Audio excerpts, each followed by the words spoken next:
So, Game Awards. It just finished and I had a good time with it. 3 hours long. It is relatively long. And you can imagine I actually stayed up all night just to watch the show live.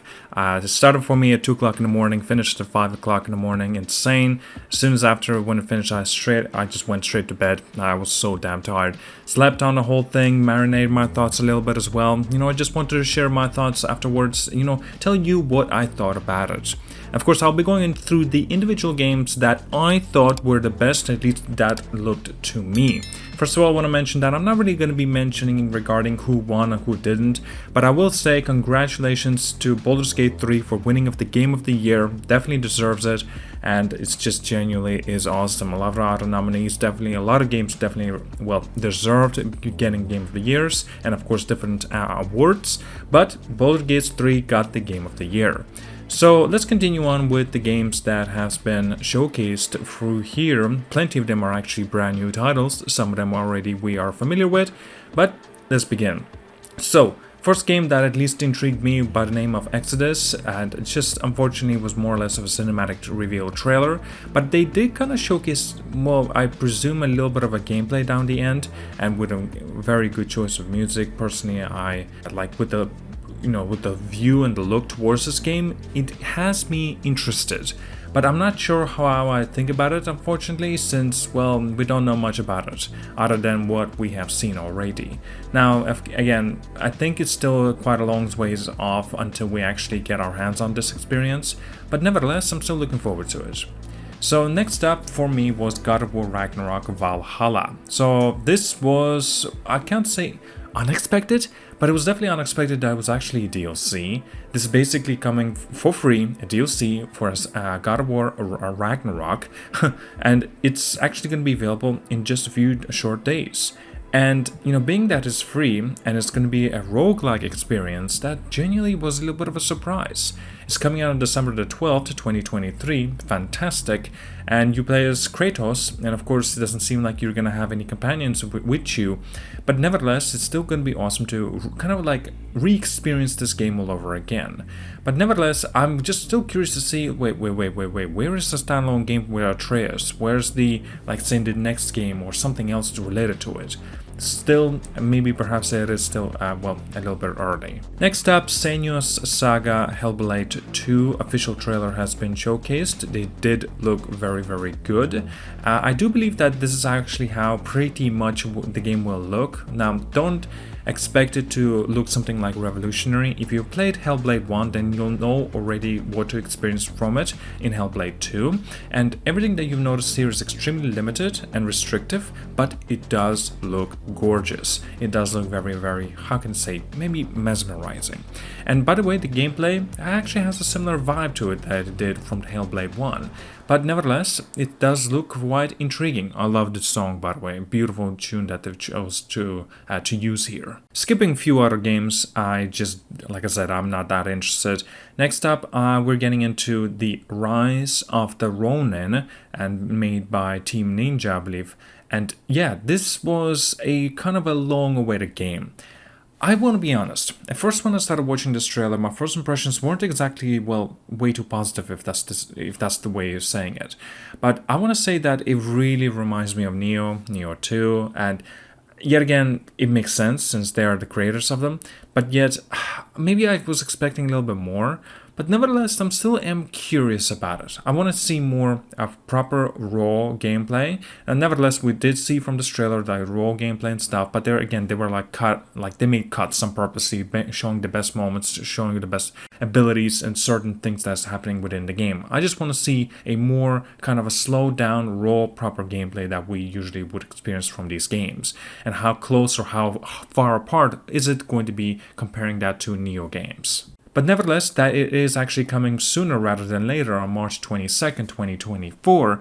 I think it's actually coming out the same day as Dragon's Dogma 2. I think that this game or Dragon's Dogma needs to push out their release, because I think this is not a good idea to release these two big titles right back to back basically. Next up, I purposely will be mentioning it, but to be honest with you, I definitely do not have much of an interest. I'm talking about OD, or Overdose, basically. Coming from Hideo Kojima, Now, we do not know when it's coming out, but we do know it's associated with Xbox.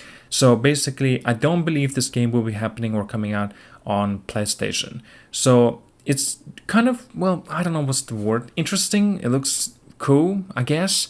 But again, we don't know much about it, unfortunately. All they really showed is just actors kind of portraying their faces and, well, just, acting, basically. I don't know. I'm not really interested. It's a horror game based as well, and a very nice presentation that Hideo Kojima has made into the stage of the Game Awards.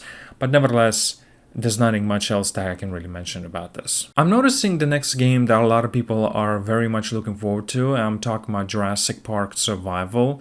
Even though they just didn't show anything from here, it's just a pre-rendered footage trailer, whatever, and just basically it didn't tell me anything. So I don't know what to expect out of it. Hopefully it's gonna be good.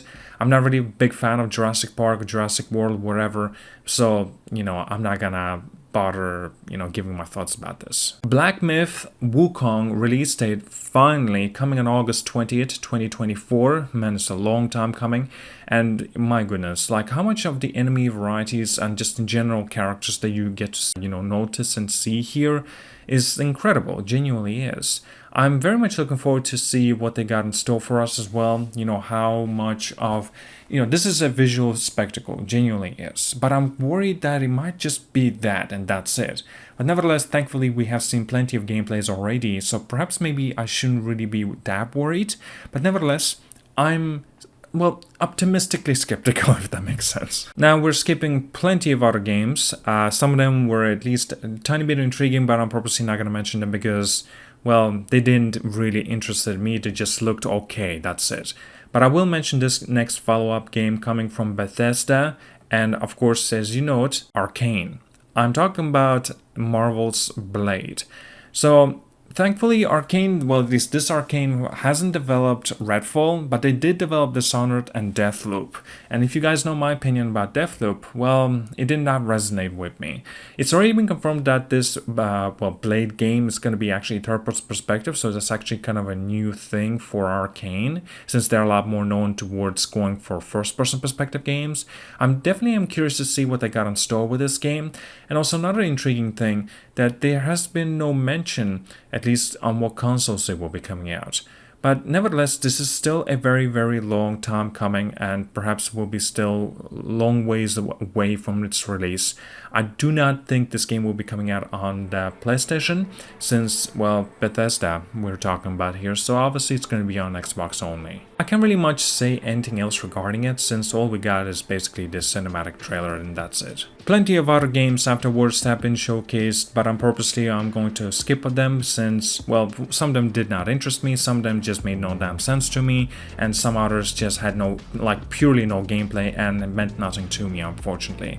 But I want to get into the next game that I did play and enjoyed. I'm talking about Final Fantasy 16, and this time they shadow dropped a DLC, a paid DLC, by the name of Echoes of the Fallen. It's available right now, that's insane. And they're also going to be, coming out with the second DLC by the name of The Rising Tide, sometime in spring of 2024. I already actually picked up the DLC. I will be playing it. I think I'll also make a review for it as well, but I'm not yet too sure, because I'm actually debating if I should wait and actually experience the first DLC and the second DLC at the same time, and then make a big, review with these two DLCs, but I'm not yet too certain what to do. But looks of things, of course, it looks more of the Final Fantasy 16. I'm definitely looking forward to replaying the game again, going for the hardest difficulty, getting a platinum trophy finally, because that's the only trophies remaining for me. But yet again, I think I'm gonna wait perhaps for the second DLC to release first, and then I can replay the game all over again with all the DLCs just the way it was intended. But we shall see. And the last game that was showcased, and that was the biggest game, Monster Hunter Wilds. I will be honest, I don't have much of an interest with this game. I have played Monster Hunter World, I have played Monster Hunter World Iceborne, I believe that's the name. And, you know, even though I enjoy those games, but I cannot tell you that, say, oh man, they're like my favorites, or I definitely have to get into Monster Hunter and play, like, you know, future upcoming Monster Hunter games as well. And now that the sequel's coming out, Monster Hunter Wilds, I'm just not getting that feeling, unfortunately. So it's not really for me. So, you know, I never had that kind of a hype or interest for it like many other people for sure did. And that's it. That was pretty much the Game Awards of 2023. Jeff actually has already confirmed that the Game Awards 2024 will be happening indeed next year. I think it was like 12th of December, so it's like a few days later than it was, well, usually is. So that's very good news. Maybe not. It really depends if that's good or bad news for you. But nevertheless, we still got plenty of new games to be looking forward to. Some of the games I'm like kind of surprised the way we didn't see, for example, Death Stranding 2. We didn't get to see Stellar Blade.